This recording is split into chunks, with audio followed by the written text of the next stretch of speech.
Greetings, fellow YouTubers. In this video, I wanted to talk to you about why I am a MGTOW, MGTOW, or man going their own way. But before I do that, let me start off by telling you a little story about something that happened to me in the past week. And let me put on my sunglasses here. Yeah. Oh, yeah. There we go. Oh, okay, now I'm in MGTOW mode. Yeah, now it's like, yeah, I know it's a shtick putting on these shades. Yeah, it's just a shtick, but I thought it made sense for a MGTOW. It's my first MGTOW video, so gotta have the shades on and the black sweater to match. Nothing wrong with understanding a little thing about color. Men can understand about color too, but I'm getting ahead of myself. What happened in the past week? Well, thought I would just start you off with a little story. I hate Facebook. I talk about that sometimes, and well, there was this. It's really silly when someone sends you a friend request on Facebook or on another social network too, and you don't know who they are. You've never met them. So regardless of whether it's a woman or a man, I take that kind of weird. Why should I just accept someone to be my friend when I don't know them? What's the point of being all connected with all these people you don't know? I think it's silly to have all these friends, right? Yeah, real friends. You don't even know them. So usually I ignore that kind of stuff. I don't respond to it. But this time I thought I would call this person out, and it did happen to be a woman. Her name was Sophia Reynolds. I have no idea how this connection came to me, but I looked at her homepage. Attractive young woman, brunette or blonde, I don't know, attractive 20-something. And so what did I say to her? I said, who the hell are you? And why should I accept you as a friend? And then I got a response the next day. She's like, it is no need to react like that. I just see you in my suggested friends, so I add you. Yeah, I think that's all she said. So and then I think she blocked me, so I wasn't able to respond back. I would have said something like, well, that's a pretty stupid reason. So yeah, I mean, maybe I was being a little unnecessarily rude there, but that's just behaving like a man would behave to another man, like honest, blunt, straightforward.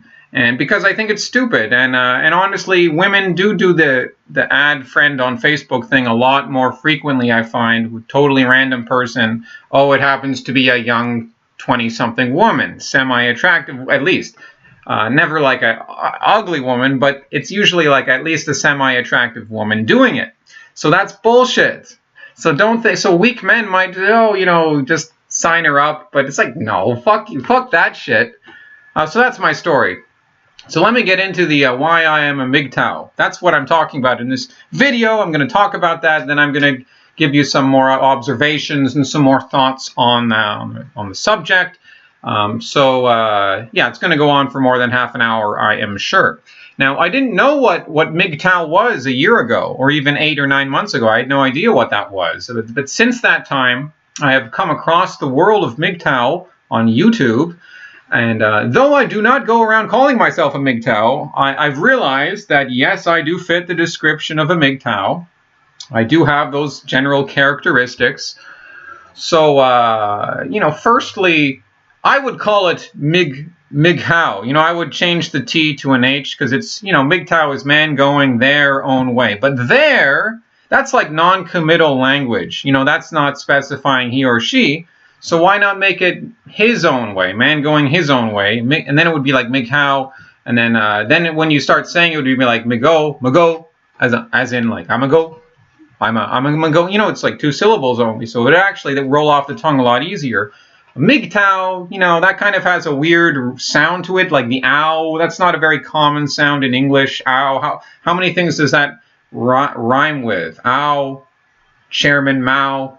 That's not even an English word. That's Chairman Mao. I don't know. Pow, pow, pow. I don't know. There's not much, so it's a weird sounding name. That's why I wouldn't go around saying that too much. What I like, well, before I get on to what I like, it just goes to show that, just having an acronym doesn't mean it makes a catchy word. So personally, why not just say sovereign man? Sovereign, 2 syllables, sovereign man. Then you could say, yeah, I'm an SM, or just sovereign man. Okay, 3 syllables. So sometimes it's worth pronouncing a few extra syllables, but actually that will be, pronounced as sovereign man, and it sounds great. So why am I a sovereign man or a MGTOW? Well, why? Well, I'll give you 7 reasons here, and after I'm done discussing those 7 reasons, I'll give you my thoughts on the state of relations between men and women and what I plan to do about it. So number 1, I'm 30 years old and I'm unmarried, and nor have I ever been married. And I see no value in marrying in a Western country, at least in Canada, or probably the US, it would be the same. The woman has an unfair ability to destroy me by using the laws against me, either to take away any kids that I have with this woman, or simply she could charge me with assault, even though I may, have done nothing. Or in the case of my kids being taken away from me, I may totally deserve to see them, but I'll have no power to really convince the courts, because the courts will favor women. So women are above men legally in the legal system, at least in divorce court, in other contexts too, with crime, with the police. They will often trust what the woman has to say. Look what happened to Gian Gomeshi. Now, maybe he did some wrong things. I don't know. Maybe he did assault some people, but it seems like what happened to him was, pretty fucked up. They all tried to, and then all those women were dismissed anyway, so they didn't have a good case at all. So look what happened to him, and they ruined his career. Even if they didn't put him in jail. Goes to show you can still have your career ruined if women don't like you.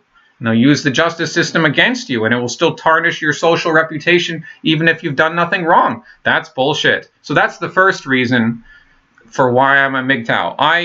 I avoid women, or not all women. I'm careful around women, so I'm unmarried. So maybe that's not a very concrete first reason. These are just points I'm talking about here. So number 2.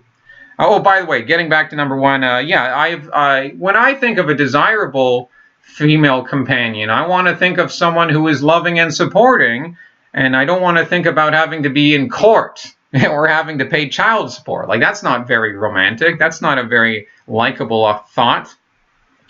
So who could fault me for being wary here of women? So number 2, the last time I was in a relationship was 9 years ago. Yeah, so I basically went through my entire 20s on my own. I had sexual encounters with women here and there, mostly in Ghana or Tanzania, to be honest. Well, one other sexual encounter with a Toronto woman, but yeah, that's it. Other than my first relationship when I was 20, 21, 22, it was only about a 2-year thing. And towards the end of it was a long distance relationship anyways, because I was in Toronto and my girlfriend was living in Kingston because she was from an upper class family, and she went to Queen's, which is a very privileged university. And so about that relationship, it was actually pretty good and fine. It was actually not a bad experience. Overall, it was a positive experience. And it didn't leave me with bitter feelings towards women. But looking back on it now, I see that my decision to continue living as a sovereign man, that was the main reason that my girlfriend was unhappy with the relationship. And so she didn't want to stay in that long distance relationship, so she kind of called it off. But I don't fault her for doing that. It was probably the best thing to do. And also, in the middle of that relationship, I said, I'm going to India. I'm going to India for 3 months. So we can get back together when I'm back. And I did call her a few times, every 2 days or 3 days I would call her when I'm in India. It's like, I love you, So yeah, already at that point, she was probably seeing that I was going to be a sovereign man. So that's already probably starting off alarm bells in her head that, I can't be that, won't be around. She said at one point, like, aren't you going to move in with me in Kingston? And it's like, I never had any intention of moving to Kingston. It's like generally it's a town, and I'm from the city. And so now what am I going to do there? So number 3, I've had many female friends in my life, more than the average man, I would wager, especially when I was in the end of middle school, like grade 8 or 8th grade, you say, 8th grade, and then throughout high school, I had very close female friends. And on 2 different occasions, I lived with women. Well, really on 3.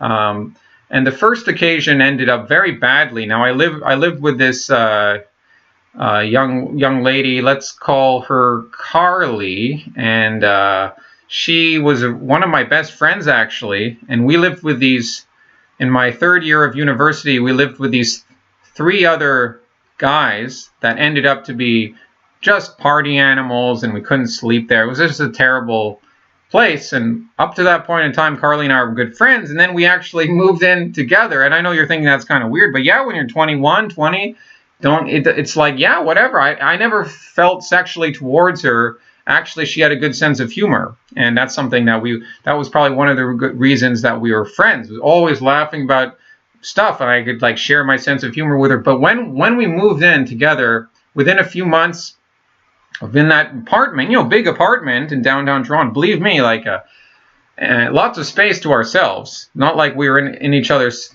spaces, but for some reason she just started to go crazy, and then she started to hate me for some reason, and she resented that I wasn't studying all the time. Like, she didn't tell this to me, but she told it to her other friend who I knew, who told me, and my other friend, actually, she stood up for me, and then Carly got angry at her and cut her off, but then she cut me, and I just moved out of there, and she was surprised when I wanted to move out. But it's like, I'm not going to put up with this. Like, she wouldn't even look at me in the face in the morning, like, oh, good morning, and I wouldn't even look. This young woman went insane. Because I wasn't suffering, because I wasn't studying as hard as she was. She's been raised in the feminist generation to be an alpha female. What an alpha female is, right? Like, never, they still want a man around, but to get a high-paying job, and she was into environmentalism and working for the UN, or thinking along those lines. I'm sure she's working in an office right now. I'm sure. I don't know, but yeah, definitely like resented me for smoking weed in my room, and to be honest, at that time my mother passed away when I was 20, so around that same time. So I was kind of taking it easy then, and I was still in university, but whatever, So I'm just university, I never took it too seriously anyway. You don't have to study all the time. It's bullshit. So yeah, she resented me just for doing my own thing and being my own person, and so I left there. And funny enough, I moved in with 2 other young women. That was fine, no resentment or anything like that. But I'm just saying, I'm just trying to explain to you that when I was younger, I had plenty of female friends. Well, a handful, who I would consider close friends. But then, as my 20s progressed, I realized that, it's always a fucked up situation, and you can't really count on these people. You can't really count on women. You can't count on them as a true friend, because they won't be there for you emotionally if you ever really need someone to talk to. That is something you can only rely on another man for. Of course, that's a lesson we should be teaching in school, but I guess we don't, because of our strange. What a fucked up generation, the millennial generation. If you're like 15 or 14 watching this, then I guess you're not a millennial anymore. I think your generation will probably be healthier psychologically, hopefully, than my generation. Millennial generation, totally fucked. Totally fucked, especially women. So yeah, I just, I eventually distanced myself from all my female friends. So, not like cutting them off, but just, not really bothering anymore. And I have one friend still, one female friend that I've known since middle school, since way back when, but she's married now. And one of the reasons I think she's really chill, as well, for a woman, I've said in another video that women can't really be chill, but if I've ever met any woman that's chill, she's the closest approximation to that. But she was from a patriarchal family. When her father, lawyer, like a family man, community man, I like her. I think that's why. I think like she came from a good, solid family background. And my fucked up friend who resented me in the apartment, single mother family. Hates her dad. Doesn't, only child too. Well, she has a half sister. Not a, her mother, single mother, probably fucked up too. I never got to know her that well, but I do know that when the problems came to light that I wasn't happy living with Carly, her mother said, it's because of both of you. You both have to work it out. No, that's not how it was at all. So yeah, the mom was fucked. So that goes to show you, single mother raising in that situation, at least. I don't know about for the man, it's probably not good, but it's seriously not good if it's a woman growing up in that situation. What are we? Number 4. Okay. Number 5, number 4. I'm losing my sorry, I kind of screwed up my numbers here. Let's say number 4. My experiences living with many, many women when I volunteered around the world. 5 different NGOs I volunteered with. Well, 3 NGOs, but in 5 different countries. India, Ghana, Tanzania, Peru, Colombia, and I've talked about volunteering in another video, and it's like 75% women. And a lot of the people in the NGOs are women. It's kind of a business for women. It's kind of like poverty tourism for women. Women like attention. They like to be around little kids, and you read them books and don't really make a difference in the... I mean, the same thing would happen with men. I mean, international volunteering is seriously, seriously flawed, but it's mostly women. They're the ones that are... I guess I hear that most women most university students are women too. So there's a direct correlation between, it's mainly people who go to university. It's not like working class people that go and do these international volunteering things. So it was such a weird experience living in apartments with all these women for weeks at a time, for months, because that's all it was. And then when I would encounter a real man, like, it's like, oh my God, thank you. Like, it's so nice to see another man here. And like, some woman, American woman, she made some comment to me like once. She's like, oh, I'm sure you do all this volunteer. Like, she was kind of being sarcastic. I don't think she was being serious, but she was kind of trying to poke fun at me. She was like, oh yeah, you sign up for all this volunteering to get the women and all that stuff. It was like, no, really, no, I actually wish it was different. It was pretty weird. So, I mean, do I have any specific things to tell you about that? Not really. It was just like, being around all those women, they're just very immature. A lot of, not all of them, a lot of spoiled people though. I did meet some all right women, but if you're ever going to meet an intelligent woman, it's going to be an older woman. It's going to be a woman like 40 plus, and a different generation. So yeah, I met some cool older women. That's true, and I did meet, I'll discuss that. I met a lady called, what was her name? Sandy Magnus. And she was an astronaut for NASA. She was pretty cool. She was a real, genuine astronaut. I know, I actually saw her in a video, like, she was an astronaut in the International Space Station. So I saw her on the video. She was in space, like, floating. But she didn't tell anyone that at the time. She just said she worked for NASA, but then we found out later, like, yeah, she was an astronaut. So she was pretty cool. She was exceptional. Sometimes you meet cool people when you travel. So sometimes you meet people that are like one in 10,000. But generally, all those experiences being around women when I travel, like dozens and dozens of women, like late teens and 20s and 30s, like generally it was a pretty disheartening and experience that left me more jaded. So let's continue here. I want to tell you one more thing about happened when I was volunteering. I lived in this house in Cusco, Peru, when I was volunteering in a construction project, and I was studying Spanish in Cusco, Peru. And I was living in this house with Europeans and Americans, and for the first month and a half, it was really cool, and it felt like a great house, because most of us were older, in our mid-20s, and there were a lot more guys there. There was this guy, Eric, from Arkansas. He was really played the guitar. He was really chill. There were these, like, Dutch guys. They were pretty cool. But then, they moved on, and then other people came in, and because it's kind of like a hostel, people come and go, and then it just got, like, this 1 week, it just got really younger, and, like, 18-year-old girls, like, a lot more of that came in there. And again, you think this is great if you're like some frat boy mentality thing and you're going to go get laid. And it's like, no, it's not like that. Or unless you're a certain personality, but you ain't getting any real satisfaction in the end. That's not what it's all about. I'm actually in Peru to volunteer and learn Spanish and have experiences. And I don't want to be around all these dumb people and they're drinking in the house. And that's fine. But then when it's 18-year-old chicks drinking in the house and it's just like, man, I just said aloud. I just looked at the living room and saw the scene there, and I just sort of said aloud, I was like, what did I say? I was like, gee, our house sure has gotten a lot younger. And there were like these two 18-year-old American white girls standing right there, and one of them was like, how do you feel about that? And then without missing a beat, I was like, I don't really like it. And then they just stared at me with like, wide open eyes, and then she was like, well, at least you're being honest. Sometimes I just, shoot without thinking. But when I do that, it's like always honest. Always like, I'm never trying to like lie.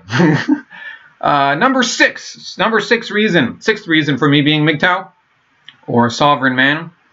Just in a more general sense and more scarier, I realized that just the vast majority of women, or at least Canadian women or American women, they have very unattractive personalities on the whole. They're mostly unintelligent people, and they have no interest in having an intelligent conversation. They haven't grown up ever learning how to do that.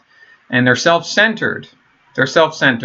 And so they take energy into themselves. They don't give energy back. And they like to be on a pedestal. And worst of all, they cannot be trusted, at least with important information. And so they can't ever really be friends. They can't. It just doesn't work. That's not how men and women are. So, number 7, I realized 2 things over my 30 years. On the rare occasions when I have encountered someone who gives off a really bad vibe, like almost evil, that person is usually a woman. And in all the cases I can think of, it's been a woman. Like someone just leaves me with a really bad feeling that goes on for a day or 2 days, or even a year. It's like I'm still thinking back, like, wow, what an evil person. Always been a woman. When I and a lot of these were the women in the volunteering. It's always women that rise to the top become the in-country directors of these volunteering organizations. Is all corrupt, and they're just with their SUV, their sports utility vehicle, and their nice stuff. I mean, this was the case in India. This lady named Bella, and I went to her, met with her in her office, and I was like, I'm not having success teaching these kids. It's not working. And she's like, have you been learning the language? And I'm like, oh, yeah, I have. And I spat off all these phrases in Hindi to her, like, because, I've been taking that seriously. And then she was, like, kind of taken aback. And then she was like, well, you got to keep trying, and we'll see how it goes. Just like, brushing me off. And so, then, I was ignorant back then. I was naive, just like volunteering around the world was very naive. Didn't realize that it was all just a complete waste of time, that it wasn't ever leading anywhere. It's just a money-sucking enterprise. Often co-opted by women. They're the ones who rise to the top. And I'm sure back home, or back in the U.S., in the home office, most of those people are probably women. Number 2, Monica Sepulveda, worst woman I ever met in my life. When I was in Bogota, Colombia, this was the worst volunteer experience ever. This was a complete sham. This was a complete joke. It was a farce. I signed up for construction and renovation. There basically wasn't anything going on. It's basically a complete trap. And I called her out on it. And after 2 weeks. And everything was fucked up there. They weren't feeding us enough. They were packing us into this small apartment in a part of Bogota, the wealthy, rich part of Bogota, far from the poor neighborhoods where we actually had to go and volunteer. Ostensibly for safety reasons. But no, it's because Monica was from an upper class. I think her dad was some diamond company or something diamond. He works for some diamond museum or something like that. And just totally vain woman. Just in the clothing. She would get her nails done upstairs in the same apartment. She had her own suite above us. Just ridiculous. She was if she would drive, sometimes transportation to these placements, different placements like a soup kitchen. And I had to go to soup kitchen because I had nothing else to do. I'm like, okay, well, I'll go help out at the soup kitchen. There's no freaking construction going on, which I signed up for. And that's another story. Maybe I'll make another video on that altogether. And I complained. That had to do with another volunteer NGO, which I contacted them. I explained all this stuff. So it's not like I didn't make this stuff. No, but Monica would sometimes drive people to this soup kitchen in her nice SUV. And she'd be so worried about her leather seats. She'd be like, oh, careful with those leather seats. They're nice black leather seats. And then she'd be on her smartphone. And then no. And then she'd it was so fucked up. Her driving up. And then you see all these mostly men. Most homeless people are always men. So and in Bogota, yeah, it's the same. And so all these smelly men, lined up there in the street. at like 8:30 in the morning, waiting for the doors to open, and then the volunteer car pulls up. Nice car. It's like it's just so tactless. No tact at all. Just such a poor appearance. So yeah, Monica was evil, and she just reminded me of like the skull lady. She kind of was like a skull-like face, and actually Sepulveda, that's kind of like sepulchral. You know, there's a root in language in Latin going back sepulchre, like something to do with death or grave. So there was something grave about her, very skull-like, and obviously a very unhappy person. So one thing I'll tell you is like a lot of these fucked up people who've caused me so much stress, like they were unhappy people. So in the end, it's like, well, they're pretty fucked up too. So yeah, that's all I have to say about Monica. That was a really fucked up experience. But you see, they rise to these positions of power. Number 3, fucked up woman. I'm a real estate agent. When my family sold our house, because my mother passed away about 10 years ago, she willed a quarter of the house to myself and my sister, and then the other 50% to my father. But after a while, you know, we all agreed the house had to be sold.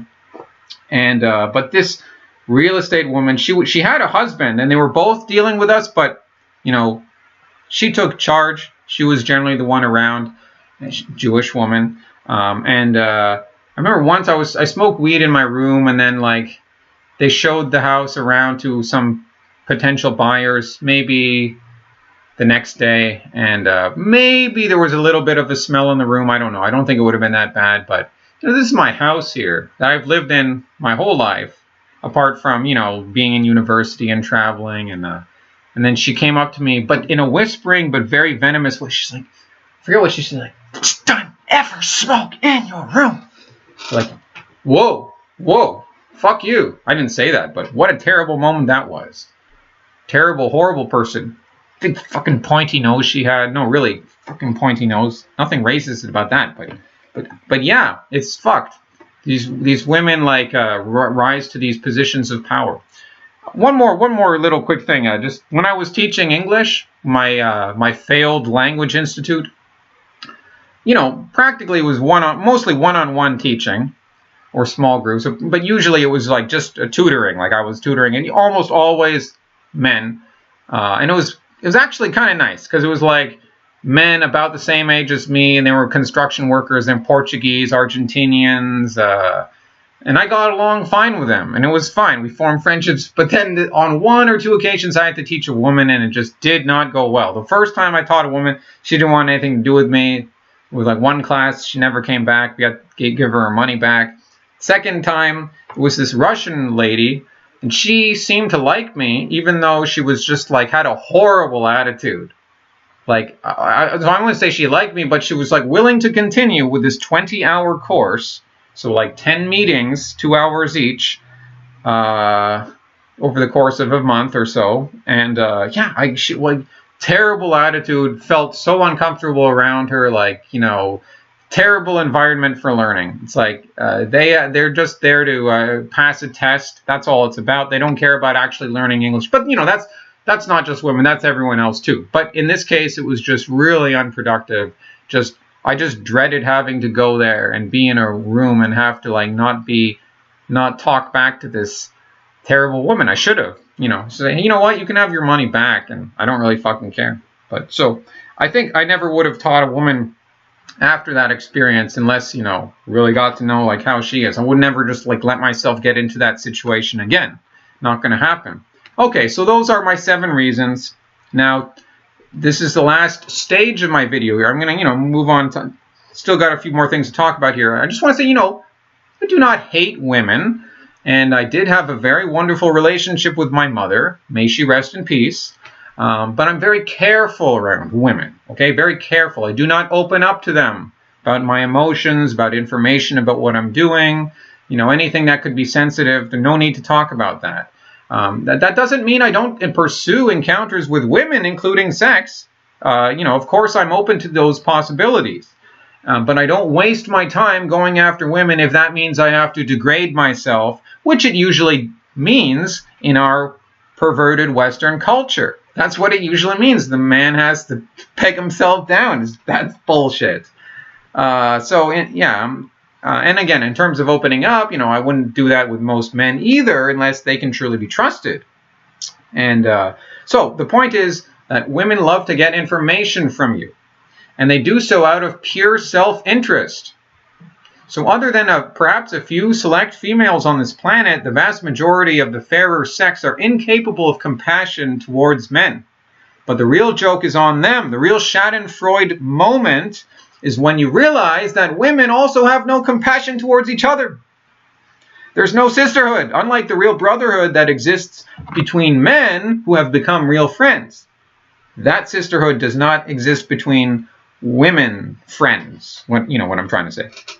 So in the end, you shouldn't be angry about being, you should be angry, I guess, because it's bullshit, what we have to deal with as men. But in the end, men are in a better position to evolve spiritually. And I don't mean to take this video on a spiritual tact here, but that's how I look at it. Men are in a better position to evolve spiritually through living a virtuous life, whereas women are in the position of children. Then they have much lesser chance of evolving spiritually in this life. They're still going to be like children in the end of their life. That's not good. So that's not to say that some women cannot follow the example of men and actually evolve. But it seems that these women are very, very rare, especially in our present time. So I want to tell you that I have met a few very cool and impressive women during my travels. Like I was saying earlier, like usually always older women, including this lady, Sally, who was an astronaut, like I said. But yeah, 95% of women, it ain't so good. So relations between men and women right now, at least in the West, are really, really bad. No matter what anyone tells you, it's a really, really bad situation right now. At least for this generation. I mean, look how few people manage to stay in long-term relationships. Look how careful men who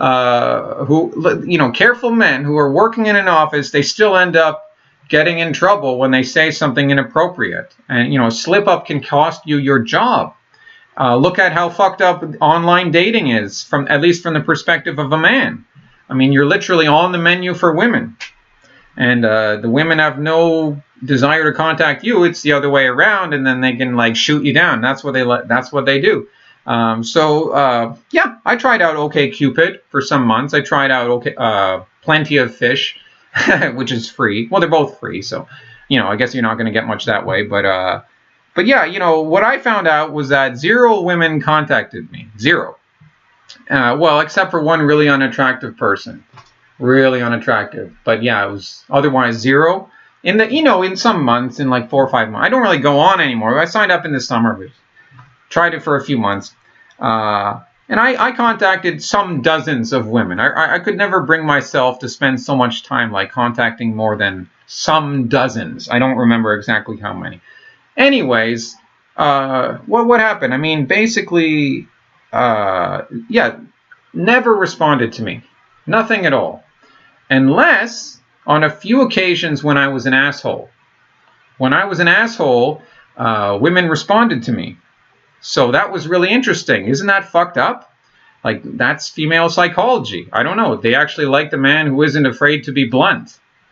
So I asked my friend, Nate, about OkCupid because he has more experience using dating sites, and he's actually gone on 10 or 11 or 12 dates with women in Toronto. And for me, I was like, whoa, really? You got to tell me, man, what are you doing? And he was like, well, he told me about his experience using dating sites, and he more or less said something like, you have to contact hundreds of women to get any responses. Well, that's just not something I have any patience for, so you can do that, man, but that ain't for me. So yeah, fuck online dating.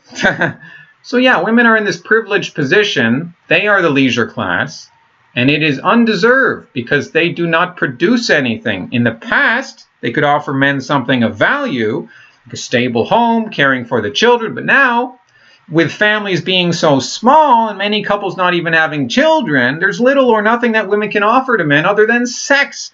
And even that comes with plenty of risk, as I'm sure you get schooled about. feminism and socialism, which go together. That's what's created this mess. And you can look to the political developments that came after the First World War as the point in history when the ball of bullshit began. And it's been rolling down the shit mountain ever since, gaining more bullshit. And it's always been men who have to put up with it. But we're now reaching a critical phase where our society is so heavily in debt because of feminism, socialism, leisure class women, all this stuff, stimulus spending, all this bubble stuff. And we're in a bubble right now with Donald Trump. It's going to pop, by the way, and then everyone's going to blame Donald Trump. But, this bubble's been growing for decades here. So it's going to probably pop pretty soon. Anyways, all of this stuff can't go on forever, okay? We're too heavily in debt. We simply won't be able to maintain this leisure class of women anymore. So the size of government will inevitably be reduced, probably sooner rather than later. Many social assistance programs are going to disappear. Women are going to protest. But they've created this mess, they and the weak men who have enabled them, who've gone along with them. So I want to share my thoughts here on starting a family in Ghana.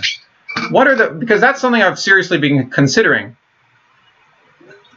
Now, what are the pros and cons of me having a family in Ghana? Well, really, marrying is not something I'm so interested in. It's not really interested in having finding my soulmate or some loving, relationship. I don't believe in that anymore. Maybe unless unicorns are real.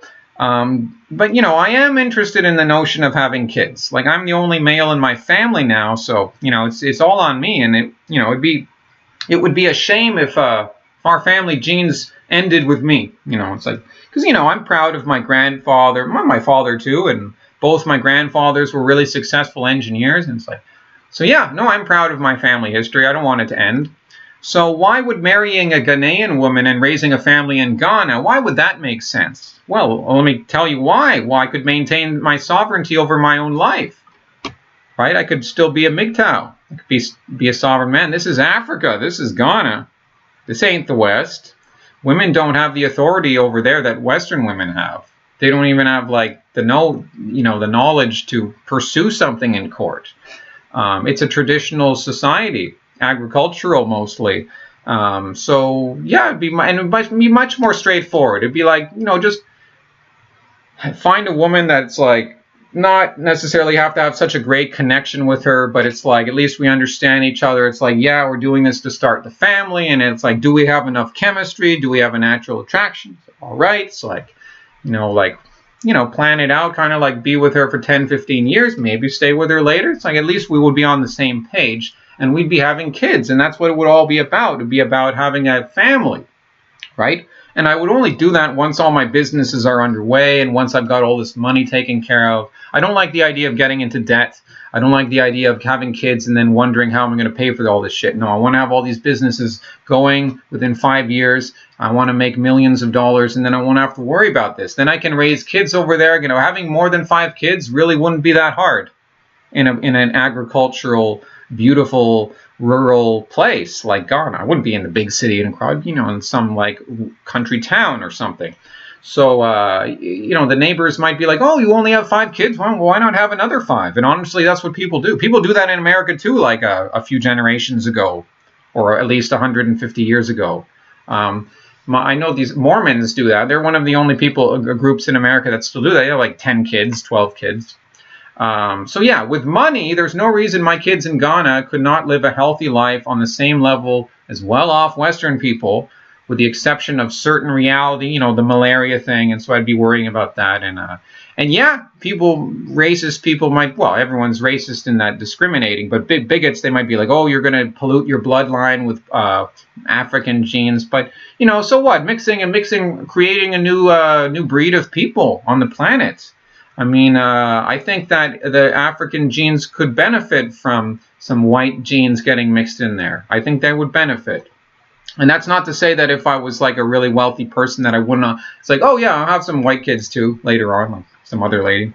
Yeah, why not? And so there would be some cons, of raising a family in Ghana, getting the edge. And you notice how I'm talking about this all in terms of a family and my kids. Like, it's not about really the relationship. The relationship with a woman has to be important, but it's not about, you know, this soulmate thing. It's about raising this family. But so the educational standards might not be the same, but then again, think of our education in the West. It's kind of fucked up too. You know, a lot of indoctrination and produces all these insecure kids with no real world experience. I mean, you know, so you could mitigate that by schooling them and sending them to a private school, and then maybe I'd set up a fund so that they could go to a good high school, maybe out of the country, or maybe at least go to have the education so that, and the money so that they would be able to attend a good university in a Western country. But certainly I'm looking at this as like they would definitely grow up, their youth, their childhood would be in Ghana for sure, because it's just not feasible to do that in Canada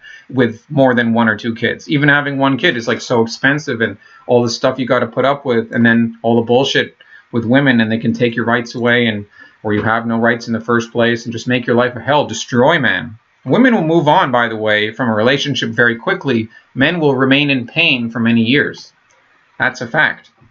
So, yeah, I guess another con, I don't know if it's a real con, but this like regret, like, oh, I'm turning my back on my own Canadian country, my own Western society, but you know, they're not exactly being too welcoming right now to the white male.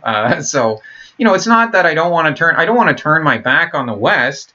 I do think if the West is going to succeed, you know, it needs to create conditions to encourage Western couples to start families. But right now, it's not doing that. So I'm trying to be realistic about my own future here. So starting a family in Ghana, it's not something I'm absolutely committed to, but it sure does look a lot more appealing than starting a family in Canada. And, you know, having to deal with all the current bullshit that Canadian males have to put up with. So I thought I would conclude this video with just one more portrait of a young woman I recently met. Let's call her Anna. Now, I talked about this encounter I had when I went to my sister's birthday at a bar, and when in my Trump video when I support Trump, and I explained to these women why I support Donald Trump. But anyways, before I got into talking about that subject, I met this lady, Anna. She's a friend of my sister. She's blonde, white, attractive, about 29 years old, and very low intellectual ability. Very low intellectual ability. And I want to mention that she is an urban planner for the city of Toronto. So she works at City Hall, big building downtown. It's an urban planner after going to Ryerson University for maybe 2 years, or because I know it's not like a regular university. So actually maybe she was there for longer. I don't know. But I know she went to Ryerson, which is kind of like a polytechnic school. So anyways, I want to tell you all the things that I found fascinating in my brief encounter with her. When I was talking with this other young lady, this lesbian woman, who we actually had a lot of stuff to agree on before we started arguing about Donald Trump. But we were actually, before that, we were agreeing about all the stuff to do with spirituality, and I was talking about witchcraft in Africa. I was talking about witchcraft in Africa, and when Anna, she heard witchcraft, she was like, something about the mention of witchcraft, she didn't like that. And she was like, she said something like, well, I'm rational. So, blah, blah, blah, you know, something. So, she didn't like, and I didn't ask her what she didn't like about it, but I think it's like, that's the feminist schooling. You know, witchcraft is men oppressing women by making them into witches. And so it's all this like male patriarchy suppressing women. So witchcraft has to be stamped out. The mention of that is a flawed idea. I think that's what she was getting at. And you know, when she's saying rational, you know, there's no indication that she had any idea what she meant by that. Like, sure, smart men can debate with me about witchcraft. Of course, they can do that, and they can use rationality as a means to attack me. But that's not what was happening here with my encounter with Anna, the attractive blonde, late 20s lady. She was just using that word as an excuse for intellectual depth when she didn't have any. And then later on in the evening, after this whole Donald Trump, you know, debate, later on when things were kind of calmed down a bit, all, her and all these other young women, like 7 of them, they're all looking at Tinder. They're looking at OK Computer all together. What am I saying? OK Computer, OK Cupid. Sorry, they're looking at it on their smartphones while I was there, and they're rating men who contact them. So it's fascinating seeing the other side of the coin, and they didn't seem to mind that I was there. But and they're like rating all these men. They're generally disparaging. I guess men do the same thing, but it was just like fucked up to be on the other side of the coin, seeing that there. So, anyways, Anna mentioned that she had 5 dates lined up the next week or over the next week and a half. I thought that was really fucked up. But like, why would you admit that? That's that's so fucked. You have 5 dates lined up? I don't think I've had 5 dates in my life. I don't think I've ever really been on a real date. Like, oh, I don't know this person. Like, go on. I don't think I've ever done that. It just sounds really weird. But I just thought that was really fucked up that she would mention that she had 5 dates lined up. Like, why is such an attractive woman with a good job hunting so desperately for a man? It's like you're almost 30, you're attractive. Like, what the fuck is going on here? What the fuck? Like, you of all people can't find a man? You can't be happy with a man? Whoa, millennial women are really fucked up right now. It ain't gonna turn out too well. And again, I just like thinking, again, just her being an urban planner, like, what the fuck? And she can't even be very into, like, how the fuck did she get that job? What the fuck happened? I don't know. So, and then I gotta say, she said something else. She said, she was referring to one guy she had a date lined up with.